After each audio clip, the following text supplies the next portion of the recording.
Did the US just take a massive step towards Bitcoin leadership, or are we walking into a trap of sorts?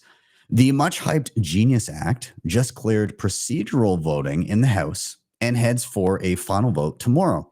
It's being sold as a historic chance for the US to dominate Bitcoin and so called digital assets, paving the way for stablecoin issuers, pumping global demand for dollars, and even creating new buyers of US treasuries and potentially Bitcoin, like we've seen with Tether. But not everyone's on board. Yesterday, 13 Republicans broke ranks, raising red flags about what's actually buried in the bill. And it might not be the pro Bitcoin win that many were told it was. We always say that Bitcoin is a Trojan horse, but what if this time the government is trying to Trojan horse us? So stick around. We're going to take a look at a clip from a prominent Republican sounding the alarm on some hidden dangers in the Genius Act. And once you hear these quotes, you may understand why the vote could shape the future of Bitcoin in America for better or worse. So this is Andy Biggs, Republican. He said the Senate's Genius Act creates a framework for a layered central bank digital currency and does not guarantee self-custody, the freedom to control your money. House leadership must allow an open amendment process so members can freely debate and improve the bill. And I want to show this clip here of Marjorie Taylor Greene. And she's talking about her concerns around the Genius Act. And this was just a couple days ago. But again, some people voicing some concerns around the language in the bill. So let's take a look and a listen at what she had to say here. Let me inform you about a vote that I'm very concerned about. The Genius Act that the Senate passed, President Trump is demanding we pass it in the House. The Genius Act has a backdoor capability into a central bank digital currency.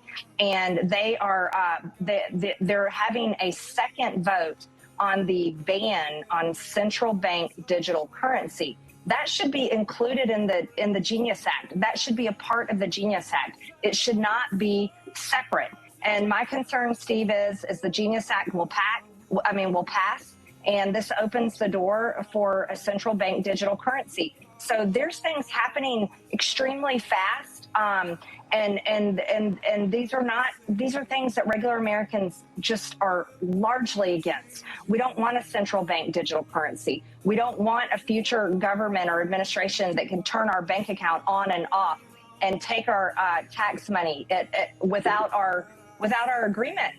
Just take it straight out of our bank account. And this is we want to support a future with digital currency, stablecoin, crypto. I know there's a lot of people that want that stuff, but this has to be done the right way. And I'm very concerned about this bill and the fact that we're lacking a ban on CBDC. All right, so gentlemen, I'll just kind of throw this out there for all of you. One, if you've kind of looked through, how do you perceive what's going on right now as it regards to this push for more stablecoin issuers in a regulated fashion? Do you have worries about leaning into a quasi CBDC through these mechanisms, or do you think that this is actually a positive thing? So whoever wants to dive in first, if you've got any thoughts here. Yeah, so I guess I'll start here. I did a couple videos and a big write-up on the Genius Act, and I love talking about it. One thing I will say to preface is that in the United States, Republicans have control now. They've got all of Congress. They've got the House and the Senate and the executive branch. And what do they continue to do? They continue to shoot themselves in the foot. It really is quite remarkable. Time and again, this is sort of what they do. So what I'll say about the Genius Act is that it doesn't have this provision in it that outright bans CBDCs. But the idea that there is this layered allowance for a CBDC to be created is not true. At least the one that they voted on. The big benefit of the Genius Act to me is that, like, right now, stable coins are largely offshore. you have these stablecoin issuers who are operating largely offshore. However, they do, back themselves with U.S. Treasuries, right?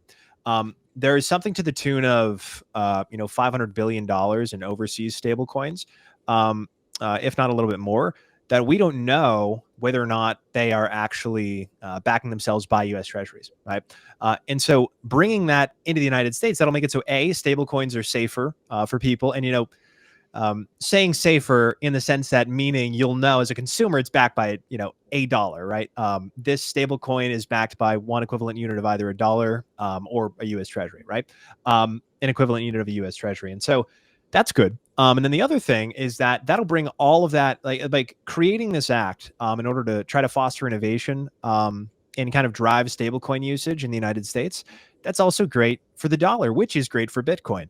It kind of seems strange in a little bit of a roundabout way, but stablecoins are a huge way in which people buy Bitcoin. It's one of Bitcoin's biggest on-ramps. The United States is the most free and open capital markets globally. And so, basically fostering that innovation, trying to draw that stablecoin, creation into the United States, onshoring it. It's operating offshore now. It means that it's good for consumers, but it's also good for long-term dollar demand. And it's great for Bitcoin, right? And so, I've said for a long time, and then I'll give up the mic. I think the Genius Act it's a good thing. I'm happy that it's moving through, and they still have to do one or two more votes on it. I believe. I think it's just one, and then it reaches the president's desk. I'm happy it's going through, but I've said for a while that the Bitcoin and the dollar are not necessarily competitors as much as they are complementary to each other, right? That's not to say one day Bitcoin won't totally usurp the role that the dollar and U.S. Treasuries currently play. That's certainly on the horizon, right? For 10, 20, 50, 60, 70 years from now. However, for the time being, having global fiat melt in other countries, while the United States takes this pro-stablecoin, pro-Bitcoin approach, it's ultimately good for American citizens. It's good for stablecoins, and it's good for Bitcoin. And so that's where my head's at. I frankly don't know why the Republicans do this time and again. I voted for Trump, right? I'll say it. I've tweeted about it before. And it's like, this is the mandate. This is what he was asked to do. And then all of a sudden, the people who are in office who are supposed to be executing that mandate aren't doing it. So it's frustrating. They can't get out of their own way sometimes, but that's what I'll say there. Let me break this down for my fellow Bitcoiners. In just 8 weeks, I've seen a serious shift. More strength, more energy, and fast muscle gains. The reason? FITSCRIPT. They ran 124 biomarkers, blood, hormones, inflammation, and built a fully custom plan: nutrition, training, supplements. No guesswork, no templates. This is functional medicine meets precision fitness for high-performing men who want sovereignty over their health. If you care about optimization the way you care about your money, test, don't guess. Don't trust, verify. Hit the link in the description or scan the QR code on the screen to check out FITSCRIPT and see what's possible.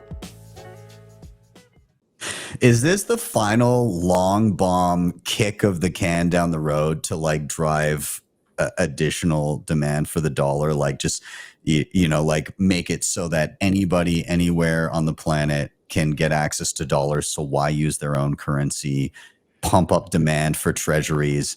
But is it also potentially the nail in the coffin at some point in the future? Because as with Tether, they've been, taking in dollars, using them to, peg to the stablecoin, but holding treasuries, making a percentage back on those, and then using the proceeds of that to then stack Bitcoin with the profits. Yeah. Is that a gradual melting there? It is. So I like the way you phrased it. This is like the Hail Mary can kick, ideally several years, hopefully decades into the future. What it will do is it'll make it so that these stablecoins are going to increase the global velocity of the dollar, right? So the dollar will be faster, more people will use it globally. And in doing so, it'll inject this treasury demand at scale. But also what Tether is doing is just like you said, right? They're using proceeds, whatever spread they have, to buy Bitcoin. And so even the stablecoin issuers are speculative attacking the dollar. We do it at an individual level. We have anyone who has a mortgage is speculative attacking the dollar. You didn't pay off your house. You're buying Bitcoin with your freed up cash instead. So we're all speculatively attacking the dollar at the individual level. Corporations are now doing it. And now for the United States, in order to kind of entrench this demand for decades to come. I mean, it's already pretty entrenched. Now it's just, there won't be another successful currency. Like the United States dollar will be the last one to die, essentially.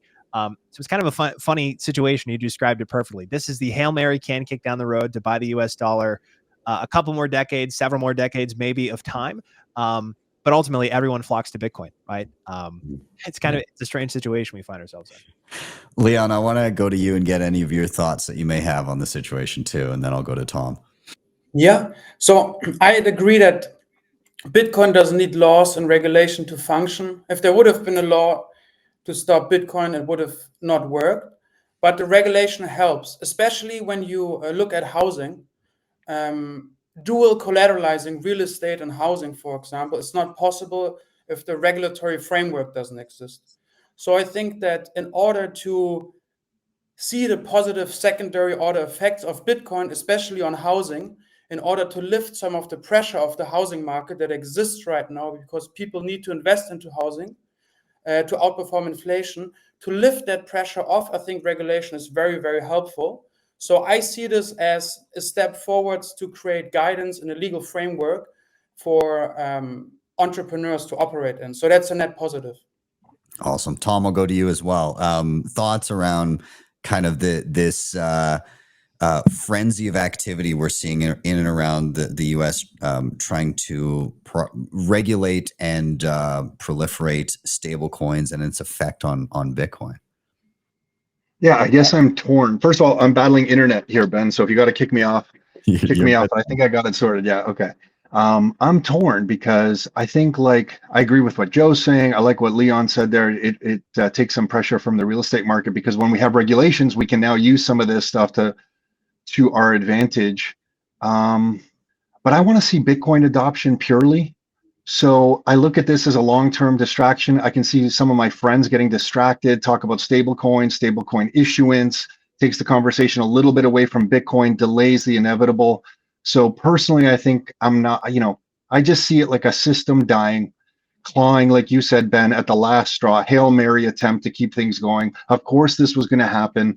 I'm not too excited about it. I think what I saw, did something get passed in that act? You guys probably know better than I do, where they're now, some of the banks in the US are going to be forced to look at Bitcoin as actual collateral to qualify for lending and that kind of thing. Was that also in there? I thought I just saw that before jumping on here. I knew something about it. Joe, you might know better than me. So I didn't see that ruling. The most recent thing I can think of as far as Bitcoin as collateral goes, was the FHFA ruling, which wasn't that Bitcoin can be used as collateral for a mortgage, but that it can be used as an asset during loan qualification for a mortgage. Like, people wouldn't need to sell their BTC. It would count as an asset. However, banks are moving in that direction. Like JP Morgan, I think a month or two ago, was talking about allowing Bitcoin to be posted as collateral for some of their clients. However, it was, via ETFs, but either way, it's a step in the right direction, because that's Bitcoin's ultimate role, right? It's pristine collateral. It's the rails that underlie the entire financial system. The market just hasn't caught on yet. Yeah. Fair. Well, gentlemen, I'm going to put a little bow on this topic, and enough of the stable coins and CBDCs. I'll just say to everybody out there, self-custody your Bitcoin, and don't put your hand in the mouse trap of any CBDC that comes your way. Bitcoin Well is the best place to be buying and selling Bitcoin in Canada and the US. And now with Bitcoin Well Infinite, it's also the best place to be making large buys at their OTC desk of over $50,000. Their white glove service gives you fast transactions, no slippage, and the lowest fees.